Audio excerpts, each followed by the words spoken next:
What keeps us healthy and happy as we go through life? If you were going to invest now in your future best self, where would you put your time and your energy? There was a recent survey of millennials asking them what their most important life goals were. And over 80% said that a major life goal for them was to get rich. And another 50% of those same young adults said that another major life goal was to become famous. And we're constantly told to lean into work, to push harder and achieve more. We're given the impression that these are the things that we need to go after in order to have a good life.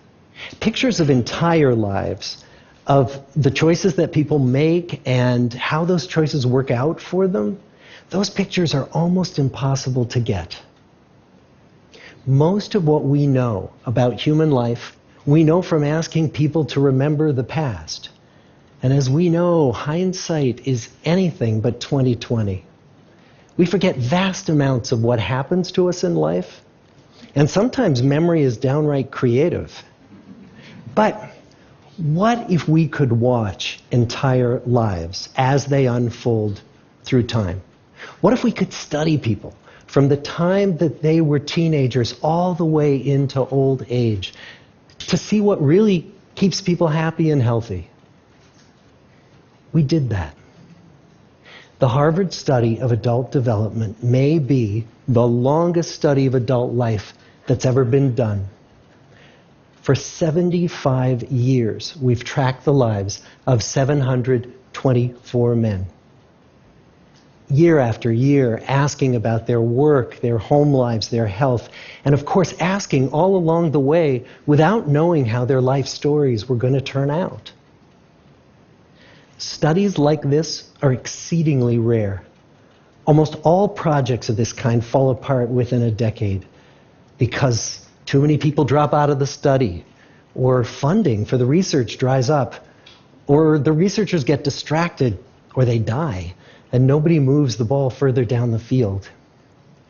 But through a combination of luck and the persistence of several generations of researchers, this study has survived. About 60 of our original 724 men are still alive, still participating in the study, most of them in their 90s.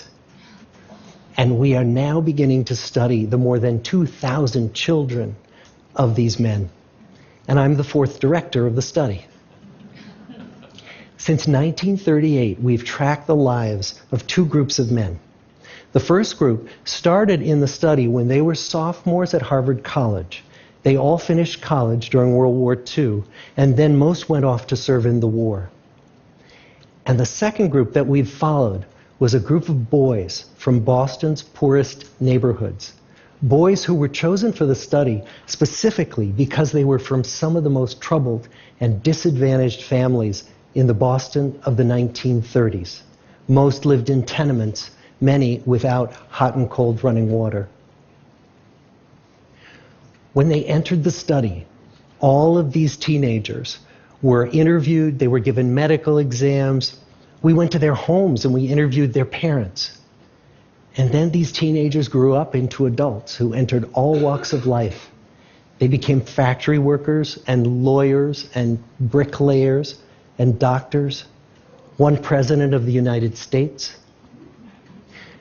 Some developed alcoholism, a few developed schizophrenia. Some climbed the social ladder from the bottom all the way to the very top, and some made that journey in the opposite direction. The founders of this study would never in their wildest dreams have imagined that I would be standing here today, 75 years later, telling you that the study still continues. Every 2 years, our patient and dedicated research staff calls up our men and asks them if we can send them yet one more set of questions about their lives. Many of the inner city Boston men ask us, "Why do you keep wanting to study me? My life just isn't that interesting." The Harvard men never asked that question.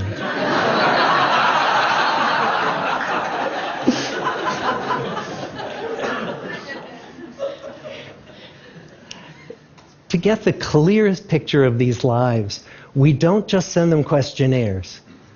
We interview them in their living rooms. We get their medical records from their doctors. We draw their blood. We scan their brains. We talk to their children.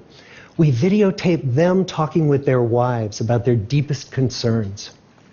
And when, about a decade ago, we finally asked the wives if they would join us as members of the study, many of the women said, you know, it's about time. So what have we learned? What are the lessons that come from the tens of thousands of pages of information that we've generated on these lives? Well, the lessons aren't about wealth or fame or working harder and harder. The clearest message that we get from this 75-year study is this: good relationships keep us happier and healthier, period. We've learned 3 big lessons about relationships. The first is that social connections are really good for us and that loneliness kills. It turns out that people who are more socially connected to family, to friends, to community, are happier, they're physically healthier, and they live longer than people who are less well connected. And the experience of loneliness turns out to be toxic. People who are more isolated than they want to be from others find that they are less happy, their health declines earlier in midlife, their brain functioning declines sooner, and they live shorter lives than people who are not lonely. And the sad fact is that at any given time, more than 1 in 5 Americans will report that they're lonely. And we know that you can be lonely in a crowd and you can be lonely in a marriage. So the second big lesson that we learned is that it's not just the number of friends you have, and it's not whether or not you're in a committed relationship, but it's the quality of your close relationships that matters. It turns out that living in the midst of conflict is really bad for our health. High conflict marriages, for example, without much affection, turn out to be very bad for our health, perhaps worse than getting divorced. And living in the midst of good, warm relationships is protective.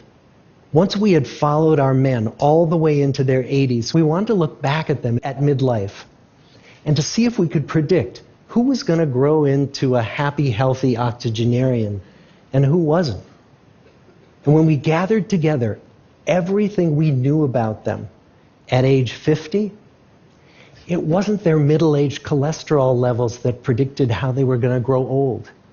It was how satisfied they were in their relationships. The people who were the most satisfied in their relationships at age 50 were the healthiest at age 80. And good, close relationships seem to buffer us from some of the slings and arrows of getting old. Our most happily partnered men and women reported in their 80s that on the days when they had more physical pain, their moods stayed just as happy. But the people who were in unhappy relationships, on the days when they reported more physical pain, it was magnified by more emotional pain. And the third big lesson that we learn about relationships and our health is that good relationships don't just protect our bodies, they protect our brains. It turns out that being in a securely attached relationship to another person in your 80s is protective. That the people who are in relationships where they really feel they can count on the other person in times of need, those people's memories stay sharper longer.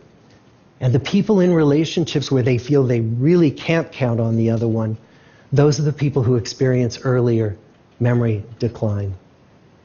And those good relationships, they don't have to be smooth all the time. Some of our octogenarian couples could bicker with each other day in and day out. But as long as they felt that they could really count on the other when the going got tough, those arguments didn't take a toll on their memories. So, this message that good, close relationships are good for our health and well-being, this is wisdom that's as old as the hills. Why is this so hard to get and so easy to ignore? Well, we're human. What we'd really like is a quick fix, something we can get that'll make our lives good and keep them that way. Relationships are messy and they're complicated, and the hard work of tending to family and friends, that's not sexy or glamorous. It's also lifelong. It never ends. The people in our 75-year study who were the happiest in retirement were the people who had actively worked to replace workmates with new playmates. Just like the millennials in that recent survey, many of our men, when they were starting out as young adults, really believed that fame and wealth and high achievement were what they needed to go after to have a good life. But over and over these 75 years, our study has shown that the people who fared the best were the people who leaned into relationships with family, with friends, with community. So what about you? Let's say you're 25, or you're 40, or you're 60. What might leaning into relationships even look like? Well, the possibilities are practically endless. It might be something as simple as replacing screen time with people time, or livening up a stale relationship by doing something new together, long walks or date nights, or reaching out to that family member who you haven't spoken to in years, because those all too common family feuds take a terrible toll on the people who hold the grudges. I'd like to close with a quote from Mark Twain. More than a century ago, he was looking back on his life, and he wrote this: "There isn't time. So brief is life for bickerings, apologies, heartburnings, callings to account. There is only time for loving, and but an instant, so to speak, for that. The good life is built with good relationships." Thank you.